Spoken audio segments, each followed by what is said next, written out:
Olá, que bom! Estamos na lição número 2 agora da nossa série sobre a missão de Deus, que é também a nossa missão, através do manual, do guia de estudos da Escola Sabatina. Nós estamos estudando esse tema tão interessante e nessa semana continuaremos o que começamos na semana passada. O título é A Missão de Deus nos alcança, a parte número 2. E o que vamos estudar nesta semana? Qual é o tema central, né? Nós vamos estudar que na missão de Deus há alguns elementos básicos que precisam ser considerados.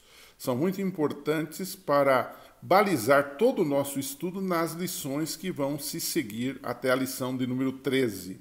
Quais são esses elementos básicos? O primeiro elemento básico é que a missão de Deus é uma missão que é uma obra de um Deus triuno. O Pai participa da missão, o Filho participa da missão e o Espírito Santo também. Vamos detalhar isso um pouco melhor. O Pai escolheu nos salvar antes da fundação do mundo. O texto de Efésios 1:4 diz assim: porque Deus nos escolheu nele antes da criação do mundo. Deus nos ama não por causa do nosso pecado, ele já nos amava antes e ele já providenciou meios para que fôssemos salvos. Então, o Pai é o dispenseiro desta graça maravilhosa, perdoadora, transformadora do ser humano. E o Filho, que é Jesus Cristo, ele entra dentro desse processo em dois pontos capitais. Primeiro, ele é o agente ativo da criação do mundo e do ser humano. Se você for para Colossenses, capítulo 1, verso 16, vai ver que ele criou todas as coisas e sem ele nada do que foi feito se fez. É verdade que na criação, Gênesis 1, no princípio criou Deus todas as coisas, no princípio criou Deus os céus e a terra, está implícita a ideia de Pai, Filho e Espírito Santo, mesmo porque a palavra Deus ali, Elohim, está no plural. Então você tem ali a participação de Jesus Cristo e Colossenses e outras passagens bíblicas detalham essa questão dizendo que Jesus é o agente ativo na criação desse mundo. Mas ele não foi apenas agente ativo na criação, ele foi agente ativo na redenção. Para pagar os nossos pecados, ele morreu na cruz por nós. João 3,16 diz que Deus amou o mundo, que deu o seu Filho unigênito para que morresse em nosso lugar. Portanto, Gálatas 4,4 confirma isso também, dizendo que, vindo à plenitude dos tempos, Deus enviou o seu Filho para que morresse por nós e, logicamente, nos salvasse. Então, você tem aqui o Pai, você tem o Filho. E o Espírito Santo, onde entra dentro da missão? Qual é o trabalho do Espírito Santo? Se você for a João capítulo 16, dos versos 8 a 11, depois você pode folhear e ler na sua Bíblia, o Espírito Santo ali é dito que veio ao mundo para convencer os pecadores. Ele vos convencerá do pecado, da justiça e do juízo. Do pecado, todo mundo sabe o que é. Ou seja, ele vai me convencer de que eu sou um pecador, ele vai me convencer dos meus atos errados, vai me convencer da minha condição pecaminosa, né? A justiça é a justiça de Cristo, que é a única que pode pagar os meus pecados. E o juízo é aquela expectativa de que se eu aceito a Cristo, o juízo é favorável a mim, se eu rejeito a Cristo, o juízo é contrário a mim.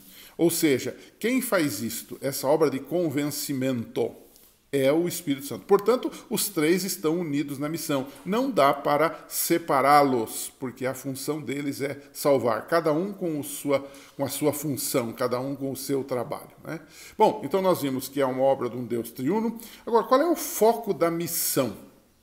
Qual é o foco? Onde o holofote da missão deve ser colocado? Há muita gente que discute isto, missão é isso, missão é aquilo, né? Jesus deixou isso claro em Mateus 28, 18 a 20, quando ele disse: portanto, ide por todo o mundo e fazei discípulos de todas as nações. Fazer discípulos é o imperativo do grego em Mateus 28, né? E poderia ser traduzido assim: tendo ido, Portanto, façam discípulos. Essa é a ordem. Portanto, esse também é o foco. Nós devemos pregar, ensinar, curar, né, batizar, tudo para fazer discípulos, seguidores, imitadores de Jesus Cristo.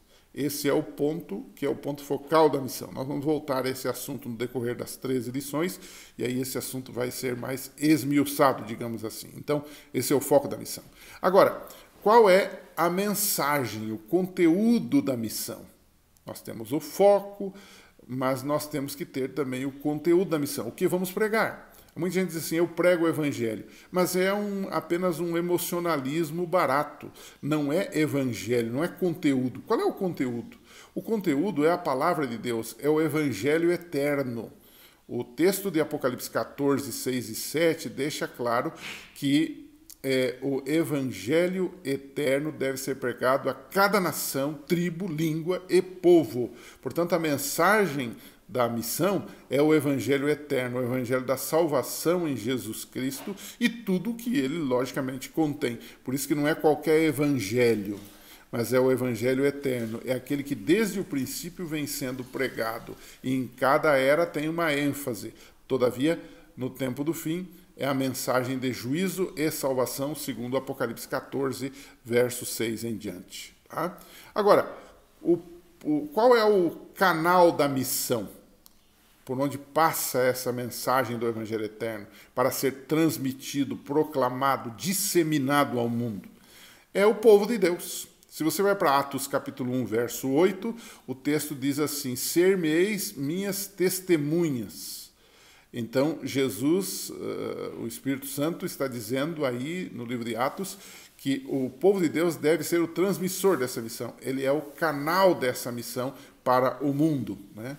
Agora, também você tem o mundo é a arena onde esse evangelho deve ser pregado em todo o mundo, cada nação, tribo, língua e povo. Isso é abarcante, é abrangente, é um todo, não é apenas uma coisa isolada, mas no mundo todo, né?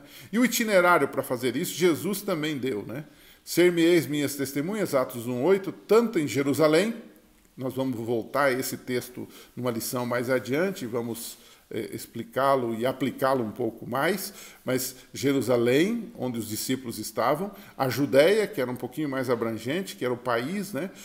Samaria começava já a entrar em mundos ou em localidades diferenciadas, de uma cultura até um pouco diferenciada, né? E eles assim, e até os confins da terra, ou seja, o itinerário começou em Jerusalém, Judéia, Samaria e hoje já está nos confins da terra. Nós somos os confins da terra, ok? Agora, para a gente concluir a lição dessa semana, a pergunta é, se Deus fez tudo pela missão, o que estamos nós fazendo? Temos nós esse foco? Temos nós essa abrangência? Temos nós esta motivação missionária? Tudo que fazemos, por exemplo, em nossa igreja, em nossa unidade, vamos pensar na nossa unidade da escola sabatina ali, 8, 10, 15 pessoas talvez.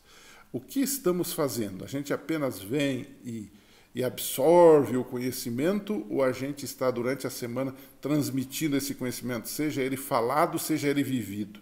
Quer dizer, esse é um desafio que nós temos. Infelizmente hoje a gente às vezes tem a tendência de se acomodar. Então, a pergunta é, se Deus fez tudo pela missão e está fazendo tudo pela missão, o que estamos nós fazendo? Pense nisso. Na semana que vem, estamos de volta com a graça de Deus. Um abraço e até lá.